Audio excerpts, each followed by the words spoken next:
Сәлеметсіздер ме, құрметті біздің көрермендеріміз. Мой шанс проектіне қош келдіңіздер. Менің есімім Динара Тілеужанқызы. Біздің бүгінгі қонағымыз Елнұр деген жігіт болады. Елнұр біздің сана сезім орталығында консультант болып жұмыс істейді. Қалың қалай, Елнұр? Саламатсыз ба, Динара ханым? Халім жақсы, Құдайға шүкір. Бүгінгі таңда сіздердің шақыруларыңызбен осы менің мүмкіндігім атты жобаға келіп қалдық.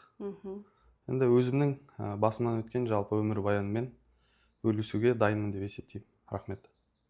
Саған көптен көп рахмет, осылай бізге келіп, ниетіңді білдіріп, ал енді дайын болсаң, бастайық, иә? Жалпы көңіл күйің қалай болып тұр? Көңіл күйім жақсы. Дайындалып келдім. Осы күнді күттім десе де болады. Себебі артымыздан ерген жастарға басқа өмірдің бар екенін көрсетіп айтқым келіп отыр. Иә, дұрыс айтасың. Мүмкін сенің осы жолың басқаларға тәрбие ретінде жақсы болушы еді, сабақ ретінде. Онда Елнұр, осы сенің осы күрделі жолың неден басталды? Сол туралы кішкене айтып кетсең, қалай басталды? Жалпы осы тәулікке келгеніне неше жыл болды? Жалпы мен өзім отбасымда жалғыз бала болып, бір 11 жылдай өмір сүрдім. Артынан кейін ерген інім бар. Сол інім туылғанша, енді былайша айтқанда отбасымның жалғызы болып, еркелеп өскен бала болатын. Сол себепті жоқ деген нәрселер көп айтылған жоқ. Сол сияқты маған әр күнім былай мейрам той болып өткенде мен соған үйреніп қалдым да. Кейін жалпы өсе келе басқа да негізі адамның өмірі қиындықпен, қуанышпен екі сәттен тұрады ғой. Сол сәттерде кішкене былай адасып, күнде бір қызық, мерей той іздеп, кішкене былай солға қарай кеткен кездерім болды. Оның бастамасы жас кезімнен, балалық шақтан пайда болып, кейін енді әр күнге қарай үдеп өзім қалай жоғалып кеткенімді түсінбедім. Былайша айтсақ, енді жас кезде қызығушылық көп, қазіргі заманға сай, өзі бәрі қолымызда тұр ғой, телефон бар мысалы. Қызығушылық жаңағы Инстаграм, ТикТок деген сияқты заттардан көріп, басқа да балаларға, қалай айтсам болады, басқа да балаларға еліктеп, сол қызық деп, солардың істегенін қайталап, кішкене сөйтіп жүргеніміз бар. Содан кейін ол бойымызға, қанымызға сіңіп кеткенін байқамай қалыппын. Сонда шамамен қанша жастан бастап? 15-16 жастан басталды ма сол жағдай? Иә, бір 9-шы сынып, 16 жас, жастық шақтың қызып тұрған кезі, бойда қызу қан жүгіріп тұр. Сол уақытта қалада осы солай басталды. Қандай сол кезде ең қиын сәттер қандай болды? Сен үшін? Мен үшін қиын сәт болды деп айта алмаймын. Менің жастық шағым, балалық кезім толықтай отбасыда, жақсы отбасыда болды. Енді менің ойымша ол көп внимание дейді ғой. Содан да болуы мүмкін. Жалпы өзім енді барлығына өзім бардым, қалай деп айтсақ та, өзім көргім келді, өзім ойнағым келді деген сияқты. Сол кезде басталды. Былай қатты қиыншылық көрдім деп айта алмаймын. Сонда тәулікке барғанда қандай түрі болды? Сенің бірінші сол сенің танысқаның қандай тәуліктен басталды? Сол жерден айтып өтсең, неден басталды ол? Енді жалпы тәуелділікке келетін болсақ, тәуелділік дегеніміз ол белгілі бір затқа, немесе белгілі бір іс-қимылға деген адамның өзін-өзі ұстай алмауы, құштарлығы. Ол негізі менің балалық шағымнан басталды. Жалпы іс-әрекет дейміз ғой. Бір жаққа шығып ойнап келіп, мысалы, мамам ұрыспасын деп, анам ұрыспасын деп өтірік айтасын, алдау басталады. Содан кейін қызығып жан-жаққа ақша керек болады. Сол кезде жастық шақтан бәрі басталып, кейін 15-16 жасқа келген кезде жалпы темекі шегу басталды. Содан кейін қызығып, жалпы балалармен кіріп, сыра көріп, сондай күнделікті заттар басталды. Сол кезде басталды деп ойлаймын жалпы. Мгм. Сол тәуелдіктің ең түбі не болды сонда? Орысша айтқанда дно дейді ғой. Мгм. Осы түбіні көрген адам оңалтуға түседі. Мгм. Оны көрпегенше адам оңалтуға бармайды және оған дайын болмайды деуге де болады. Сол кездегі сенің түбің қандай болды? Жалпы менің жеткен түбім, мен осы уақытқа дейін белгілі қызметтерде жұмыс істеп үлгердім. Жалпы өзіме де жұмыс істеп үлгердім. Көп барған жерлерімде, мысалы, істі аяғына дейін жеткізбеу, Мгм. көбінесе бәрін жақсы бастап келе жатам, жұмысты жақсы қолдап келе жатам. Сол кезде бірдеңе жетпей тұрады өзіме. Соның енді бастаған істі аяғына жеткізбеу ол тәуелді адамның белгісі. Иә. Сол кезде өзімнің өмірде көзқарасын өзгергенін байқап, отбасыма, жалпы анашыма айттым. Маған өзгеріс керек, сол үшін қол ұшын соссаңыз, мен өзгеруге дайынмын дедім. Сол сияқты маған берген мүмкіндік, бірінші анашымның мүмкіндігі, отбасымның, одан кейін осы біздің орталық, қайта оңалту орталығы, сана сезімнің берген қол ұшын мүмкіндігін мен әлі күнге дейін қолданып келе жатырмын деп айта аламын. Мгм. Жалпы мүмкіндік жайлы айтатын болсақ, ол шектеусіз зат қой. Мүмкіндік адамға әр күні беріледі. Бүгінгі күнде мен осы жерде отырып, өзімнің өмірбаяныммен, өзімнің басымнан өткен жағдайларды бөлісіп, келешекте артымыздан келе жатқан іні қарындастарымызға сабақ болсын деп, өзімнің таза жүруімнің кепілі деп, осы қазіргі жағдайда жұмыс істеп отырмын ғой, кеңесші болып. Иә. Соның бәрі маған беріліп жатқан мүмкіндік деп есептеймін. Иә, дұрыс айтасың. Рахмет саған бөліскеніңе. Ал енді оңалтуға түскен кезде қандай осы терапия жүргізіледі ғой, 7 ай бойы неше түрлі интервенция болады, жаттығулар болады. Сол кезде сол оңалтуда жатқан кезде ең қиын нәрсе қандай болды сен үшін? Ең күрделі жағдай қандай? Енді жаңа айтып кеткендей, мен қайта оңалту орталығына өзім келген адаммын. Иә. Маған қиындық бұл жерде өзіммен күресу болды. Жалпы 2-3 ай көлемінде қатып қалған сезімдер дейміз ғой, ауруға, тәуелділік сезімдерім ашылып бастаған кезде, ішкі саналық жағдайым ояна бастаған кезде, жан-жағыма қарап, өзімнің біраз нәрседен қалып қойғаныма қатты қиын болды. Менің әлі күнге есімде, түнгі сағат 2-ге дейін ұйықтай алмай, түнгі сағат 3-те кеңесшіге барып, сол кезде қатты қиын болды. Мен неге осындай жағдайға тап болдым? Неге мен осылай ата-анамның берген мүмкіндігін дұрыстап қолданбадым деген сұрақ мен қатты мазалады. Сол кезде өзімнің жалпы осы жолға түскеніме қатты қиналып, өзімен күрес сол кезде басталды. Ал былай мен әскерде де болғам, жалпы үйде де тәртіп сақтатқызып үйреткен әкеміз. Дисциплина жағы маған қатты қиын болған жоқ. Таңертең тұру, жалпы сабақтарға қатысу, ол жағы маған қиындық тудырған жоқ. Тек қиындық тудырғаны сол өз-өзімді қабылдау болды. Дұрыс айтасың, енді сол оңалтудың ең басты шарты дисциплина болатын шығар, өйткені кейбір балалар оңалту үйіне түскенде сол дисциплина жағынан енді нашарлау болса, оларға қиын болады. Енді осы оңалтуда жүргенде жақындар, яғни жақындағы адамдарың сен көрмедің ғой, не анаңды көрмедің, әйеліңді көрмедің. Сол көрмеген кезде қандай сезімдер пайда болды сенде? Өкініш пайда болды ма, әлде күнә пайда болды ма? Сол қандай сезімде жүрдің? Жалпы қайта оңалту кезеңі өзі 6 бөлімнен тұрады ғой. Иә. Соның бастапқы бөлімдері, бірінші, екінші бөлімі жалпы өзімнің тәуелді екенімді мойындау, менде болып барды ол жаққа. Мен өзімді мойындап бардым. Ал жалпы үшінші бөлімінде қоршаған ортамен, жалпы отбасымен байланыс аясында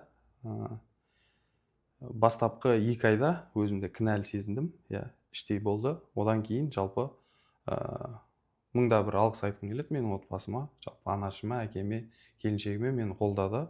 Бізде аптасына 2 рет қоңырау шалу болып тұрады. Қоңырау шалған кезде маған кәдімгідей өздерінің қолдауларын білдіріп, көмектерін білдіріп, қолдап отырды десем болады.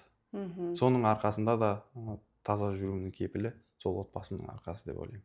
Дұрыс айтасың. Енді жақындардың көмегі ол өте үлкен күш береді, ресурс дейді ғой, иә. Сол жақындарының көмегі осы шыққаннан кейін сендердің ара қатынастарың қалай өзгерді? Олар мысалы түскен кезде сен бір адам болдың, шыққан кезде басқа адам болып шықтың ғой, иә. Сонда сол үйрену уақыты қалай өтті? Жалпы осы біздің қайта оңалту орталығында жалпы 6 айлық бағдарлама бар. Содан кейін қоршаған ортамен байланыс орнату үшін тағы да бір 3 айлық мерзім бар. ПОП дейміз ғой, после лечебный курс. Мен өзім сол бағдарламада қалғым келді. Басынан бастап түскен кезде мен қаламын, осы жерде жұмыс жасаймын, адамдарға көмектесемін деген ой болды. Сол бағдарламада бізбен кәдімгідей психолог мамандар жұмыс істейді. Біздің өзіміздің белгілі кураторымыз болады. Үйге барамын, мысалы, үйде болған жағдайларда, келісе алмаған жағдайларда осында келем. Сол кісілермен бөлшектеп, бөліп, ненің қай жақтан туындағанын талқылап, қайтадан жаңа өмірге басқаша көз қараспен қарауды үйренеміз. Жалпы отбасыммен қарым-қатынасты түзеу осы жерде маған көп көмек етті десем болады. Мысалы, енді жаңағы айттым ғой, тәуелділік жылдары енді ерке бала болғандықтан өзім әкеммен көп сөйлеспейтін, мысалы. Сөйлесем, енді былай көп ашылып, ішімдегін айтып сөйлесе алмайтын да. Жалпы осы 3 айлық курста мен әкеммен қарым-қатынасы толықтай жақсарды деп айта аламын. Қазір ересек адам сияқты өз ойымды айтып, ол кісі өз ойын айтып, кәдімгідей бір отырып, 2-3 сағат шай іше алатын жағдайға жеттік. Бұл деген жақсы жағдай ғой, өйткені шын айтсақ, әркімде осылай оңалтудан кейінгі уақыт осылай жақсы түрде жүрмейді. Кейбіреулерде қақтығыстар болады, кедергілер, сопротивление дейді ғой, сондай жағдайларда болады. Бірақ саған көмектескен осы ПЛП мен тағы қандай жағдайлар саған көмектесті? Осы ара қатынасты орнату үшін, жақындармен тіл табысу үшін қандай күштесек те, қандай ресурстар болды сенде? Жалпы маған осы біздің программада ұнайтыны, бұл белгілі бір тылсым күштің бар екенін мойындау. Мен өзім Аллаға сенетін адаммын. Бұл сабақты программаны жүру басында сабақта да біздің өтетіміз, өзіміз терапиямен де жұмыс жасаймыз, және де белгілі бір тылсым күшке, жалпы менің жолымда ол біздің Алла тағала сол кісіге барлығын тапсырып, тек қана таза жүру. Бізде ол Алла қамқоршы, бәрін білуші, және де бізді жақсы көруші. Маған ең бастысы осы көмектескен тылсым күш деп өзім толықтай сенем. Сол жоғарыға бәрін тапсырдым да, тек қана қолымнан келетін нәрсе, сабақтарын оқыдым. Айтқан кеңестер, бізде өте білікті мамандар көп. Сол білікті мамандардың қосыла бірге жасаған жұмыстары бүгінгі менің нәтижем деп айта аламын. Дұрыс айтасың. Тылсым күш негізі өте үлкен мотивация береді деуге де болады. Енді қазіргі жастарға айтар ойың қандай болады? Кеңесің? Қазіргі мен таңда осы жерде жұмыс жасап жатырмын. Бағана жалпы айтқандай, жалпы күнде жастармен жұмыс жасаймыз. Берер кеңесім, өмірде болған нәрсе ол болды. Тек қана оған мұңаюдың қажеті жоқ. Ол берілген, бастан өткен сынақ деуге болады. Сынақ және де опыт деп айтам өзім. Мысалы, соған қарап, мысалы, мен өмірімде болған еш нәрсеге өкінбеймін. Ол мен үшін берілген сабақ, және де менің болашақтағы өміріме деген басқаша көзқарас деп айта аламын. Мен соның өзімнің өміріме қарап, қазір бұл әлемде жақсылық көп қой. Соған қазір талпынамын. таразы десек болады. Мгм. Өзім өмірімде өткен нәрселерге қарап таразыға қойып, мен былай істесем былай болады, жалпы былай істесем басқаша болады деген Мгм. сондай заттар болып жатады. Жақсы. Тағы бір сұрағым бар. Мысалы, таза өмірде жүрген Елнұр мен тәуелді өмірде жүрген Елнұрдың қандай айырмашылықтары бар сен үшін? Енді айырмашылығы жер мен көктей деп айтсам болады. Мысалы, қазірде енді отбасымен көрісіп тұрамын күнде. Маған өзіме кейбір кезде қатты білінбейді, ол кісілердің айтуы бойынша көз жанарың өзгерген дейді. Жалпы қазір өмірлік құндылықтарым басқа. Мысалы, мен толықтай емделдім деп айта алмаймын, ол мүмкін емес. Күнделікті өз-өзімен жұмыс жасау, күнделікті біреуге көмек көрсету арқылы өзіме көмек беру, жалпы толықтай өз-өзіме көңілім толады. Енді өмірде тек қана жақсылықтар емес, жаңа айтқан сынақтар да болады.